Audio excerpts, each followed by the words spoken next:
સુરત જિલ્લામાં ફરીવાર કમોસમી વરસાદી ઝાપટા પડ્યા। વીજળીના કડાકા ભડાકા સાથે કીમ, કુડસદ, કરંજ, લીમોદરા, હરિયાલા અને સમુચલમાં સહિતના વિસ્તારોમાં વરસાદ પડ્યો। આ વરસાદી ઉકળાટ ભરી ગરમીમાંથી લોકોને આંશિક રાહત આપી, પરંતુ ખેડૂતો માટે ચિંતાનું કારણ બન્યું। ડાંગર, તલ, કેરી જેવા પાકોને નુકસાન થવાની ભીતિ સેવાઈ। વરસાદના કારણે વાતાવરણમાં ઠંડક પ્રસરી ગઈ, ખેડૂતોની મુશ્કેલીમાં વધારો થયો। આ કમોસમી વરસાદે જિલ્લાના કૃષિ ક્ષેત્ર પર નકારાત્મક અસર કરી છે।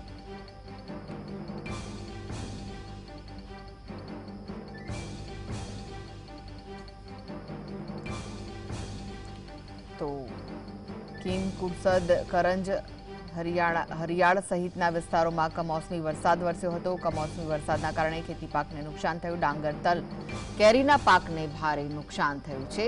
સુરત જિલ્લામાં ફરી વીજળીના કડાકા ભડાકા સાથે કમોસમી વરસાદ વરસ્યો હતો, જેના કારણે ખેડૂતોની ચિંતા વધી, પરંતુ વાતાવરણમાં ઠંડક પ્રસરી હતી। અનેક જગ્યાએ વરસાદ વરસતા ખેતી પાકને નુકસાન થયું છે।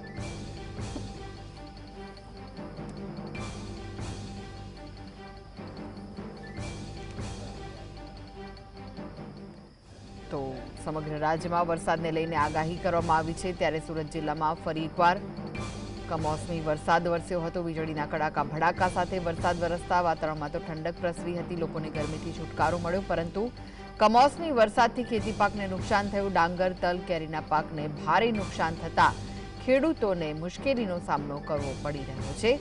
તો રાજ્યમાં વરસાદને લઈને આગાહી કરવામાં આવી છે। રાજ્યમાં અનેક જગ્યાએ વરસાદ વરસી રહ્યો છે, ત્યારે દક્ષિણ ગુજરાતમાં સામાન્યથી ભારે વરસાદની આગાહી કરાઈ હતી। દક્ષિણ ગુજરાતના અનેક વિસ્તારોમાં વરસાદ વરસ્યો, ત્યારે સુરતમાં પણ ફરી એકવાર વીજળીના કડાકા ભડાકા સાથે મેઘ સવારી આવી પહોંચી હતી અને વરસાદ વરસ્યો હતો।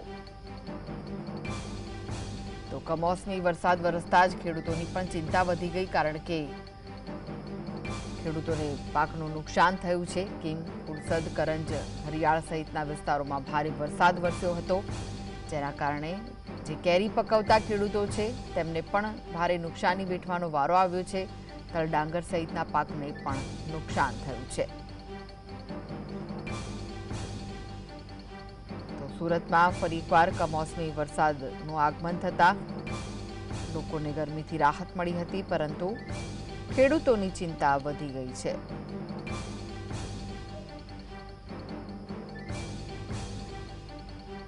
તો ખેડૂતોને પાક નુકસાન થતા ખેડૂતોએ મુશ્કેલીનો સામનો કરવો પડી રહ્યો છે। ખેતી પાકને નુકસાન થયું છે। કેરીની ખેતી કરતા ખેડૂતોને પણ નુકસાન થયું છે, સાથે જ ડાંગર અને તલ પકવતા ખેડૂતોને પણ નુકસાન થયું છે। કમોસમી વરસાદથી ખેડૂતોની માઠી બેઠી છે।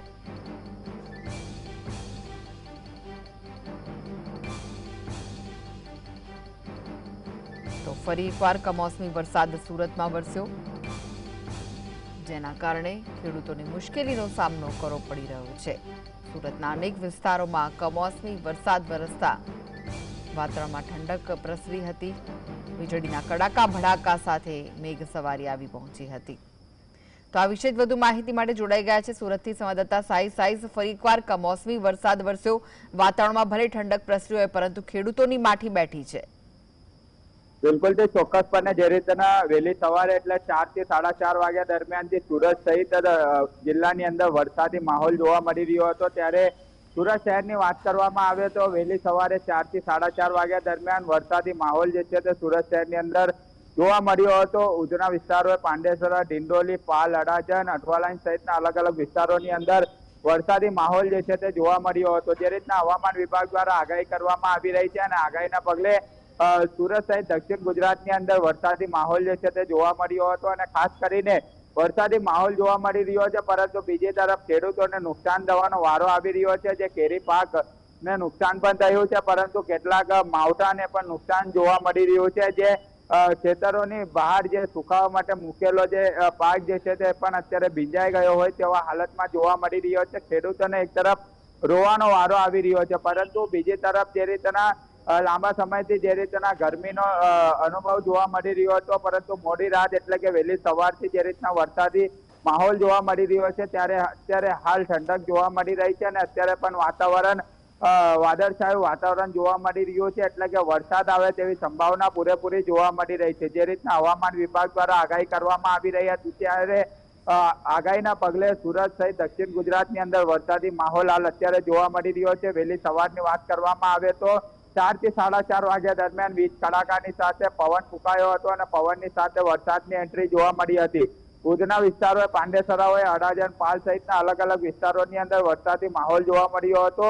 એટલું જ નહીં, પરંતુ સમગ્ર બાબતને જોતા તકેદારીના ભાગરૂપે સુરત મહાનગરપાલિકાની ટીમ પણ એલર્ટ મોડ પર જોવા મળી રહી છે. અલગ અલગ વિસ્તારોની અંદર કામગીરીમાં જોડાઈ છે. પાણી ન ભરાય તેના માટે મેયર દ્વારા તમામ અધિકારીઓને સૂચના પણ આપી દેવામાં આવી છે.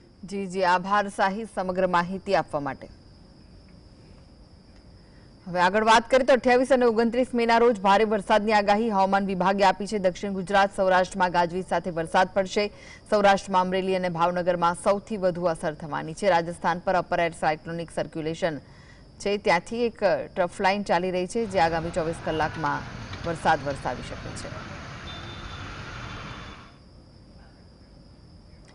મુંબઈમાં સામાન્ય કરતા 16 દિવસ વહેલા ચોમાસું બેસી ગયું. જાણે મે મહિનામાં જ આશરે 107 વર્ષના વરસાદનો રેકોર્ડ તોડ્યો. ભારે વરસાદના કારણે અનેક વિસ્તારોમાં પાણી ભરાઈ ગયા અને દાદર, પરેલ જેવા વિસ્તારોમાં જળ ભરાવથી જનજીવન અસ્તવ્યસ્ત થયું. જે બાદ હવામાન વિભાગે મુંબઈ અને ઠાણે માટે રેડ એલર્ટ જાહેર કરી દીધું. લોકોને સાવચેત રહેવા અપીલ કરી. શું આ ચોમાસાની શરૂઆત મુંબઈ માટે નવા પડકારો લઈને આવશે તે જોવાનું રહ્યું. મેઘ તાંડવથી 107 વર્ષનો તૂટ્યો રેકોર્ડ. માયાનગરી મુંબઈમાં જળબંબાકાર.